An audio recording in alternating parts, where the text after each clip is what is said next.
धीरे धीरे ऊंचा होगा जो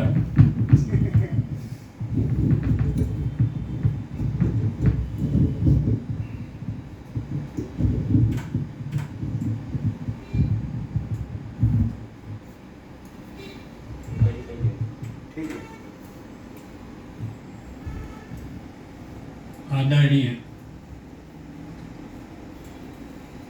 प्रणम्य भाई सलभ भारती जी, अग्रज अनुज पंडित जी, हरीश चिंती जी, हरीश चिंती जी और हम साथ साथ आगरा कॉलेज के ग्राउंड में पहले टहला करते थे और लंबा करते थे। मेट्रो के आने से पहले हाँ हाँ हाँ मेट्रो के अतिक्रमण से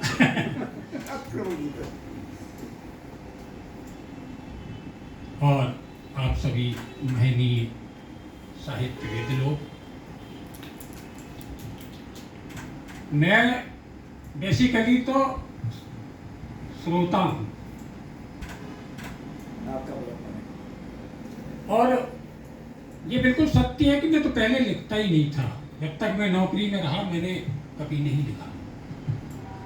ऐसे ये घटना बस एक बार मैं यहाँ आगरा में जब आया था रिटायर होने के बाद, तो एक छोटे से ऐसे ही गोष्ठी में चला गया था, तो मैंने लोगों को सुना। सुनने के बाद मुझे लगा कि ऐसा कुछ मैं भी कर सकता हूँ और मैंने वो प्रारंभ किया। वो प्रारंभ अभी तक वो प्रारंभ ही चल रहा है। शायद मुझे तो नहीं मालूम कि मैं कहाँ तक पहुँचूंगा कि नहीं पहुँच पाऊंगा।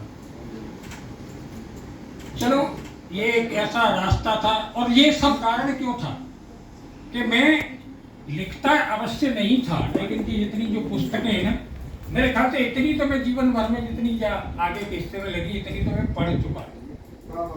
क्या बात है। मैं पढ़ता अवश्य रहा लेकिन लिखता नहीं था। और इसीलिए मुझे ये सुविधा हुई कि जैसे ही मैंने ये सोचा कि ये सब लोग ऐसा कर सकते हैं तो शायद मैं कर सकता हूँ। मैंने जो प्रयास किया उसका जो प्रोत्साहन आप लोगों से मिला वो शायद गीत कविता के रूप में जो भी मेरे अंदर आया वो आ गया और उसको मैं अभी तक निर्वहन कर रहा हूँ। आप लोग बड़ा सम्मान दे रहे हैं, ये मेरे लायक, मेरे लिए बहुत बड़ी बात है। नहीं मेरी ऐसी कोई स्थिति नहीं है। स्वागत है दादा। 4 पंक्तियों से शुरू करता हूँ भाई साहब। याद तो मुझे रहता नहीं क्योंकि मैंने कभी तैयारी नहीं की कि मुझे किसी मंच पर जाना है, इसीलिए लिखता हूँ, छोड़ देता हूँ और छप जाता है। छपने के बाद में देखो अब अगली किताब की और कोशिश कर रहा हूँ। जिनके हिस्से घर आया था भाई साहब, जिनके हिस्से घर आया था घर का आंगन बांट, जिनके हिस्से घर आया था घर का आंगन बांट दिए, और जिनके हिस्से नंदन आया उपवन बांट दिए। एक अकेले हम ही ऐसे, एक अकेले हम ही ऐसे, घर पाया ना नंदन ही, और अपने हिस्से आई खुशबू बन के चंदन बांट दिया। अपने हिस्से आई खुशबू बन के चंदन बांट दिया। आप एक विचारधारा की बात आप अभी कह रहे थे, तो मैं ये प्रयास करूंगा कि आपकी विचारधारा तक भी पहुंचूं उससे पहले, और 2-4 मुक्तक और मैं पढ़ दूं। मैं तो मुक्तक की एक श्रृंखला पढ़ देता हूँ छोटी सी। मैंने प्रेम को स्वागत है दादा। 4-5 मुक्तक लिखे। अब देखिए वो प्रेम मेरा किस किस तरह का है। प्रेम का रंग छाया और छाता गया, प्रेम का रंग छाया और छाता गया। ढाई आखर पड़ा गुनगुनाता गया। प्रेम भावों की अक्षय दौलत मिली, प्रेम भावों की अक्षय दौलत मिली। मैं लुटाता गया लुटाता गया। अच्छा है दादा, बहुत बढ़िया। मैं लुटाता गया लुटाता प्रेम की एक परिभाषा और देखें। प्रेम शब्दों की कोई कहानी नहीं, प्रेम शब्दों की कोई कहानी नहीं, इसकी होती कोई तर्जुमानी नहीं। प्रेम गूंगे को गुड़ का एहसास है, प्रेम शब्दों की कोई कहानी नहीं, इसकी होती कोई तर्जुमानी नहीं। प्रेम गूंगे को गुड़ का एहसास है, कर सके जो बयां वो जुबां ही नहीं, कर सके जो बयां वो जुबां ही नहीं। एक और ईश्वर का रूप देखे प्रेम में। प्रेम ईश्वर का अद्भुत चमत्कार है। प्रेम वास्तव में ईश्वर ही है। कोई अगर पराकाष्ठा की बात करता है, परम धाम की बात करता है, वो वहां प्रेम ही है। प्रेम ही ईश्वर है।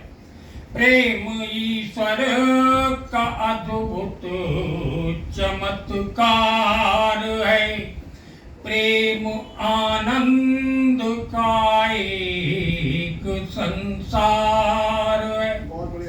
जिसको जैसा रुचे ये उसी रूप में, जिसको जैसा रुचे ये उसी रूप में, प्रेम साकार है और निराकार है। प्रेम साकार है और निराकार है। अब प्रेम संबंधों के मध्य किस प्रकार का होता है? प्रेम ममता के आंचल का सत्कार है। माँ को जो हम आज सम्मान देते हैं, ये वही है। प्रेम ममता के आंचल का सत्कार है, प्रेम बहनों को राखी का त्योहार है। प्रेम बेटी के होठों पे खिलती कली, क्या बात है? प्रेम बेटी के ओठों पे खिलती कली, प्रेम पत्नी के माथे का श्रृंगार है, प्रेम सजनी के माथे का श्रृंगार है। अंतिम, प्रेम अपनी धरा मान का व्योम है, प्रेम अपनी धरा मान का व्योम है, शान का सूर्य है, आन का सोम है, भारती के लिए प्राण अर्पित करे, भारती के लिए प्राण अर्पित करे, प्रेम बलिदान है, प्रेम एक होम है, प्रेम बलिदान है, प्रेम एक होम है। ये थे प्रेम के कुछ स्वरूप। और अभी भाई शिवराज जी ने मुझसे जो कहा, जो मैंने सुना था, तो आपके विषय की ओर मैं अब एक दो गीत लेके चलता हूँ।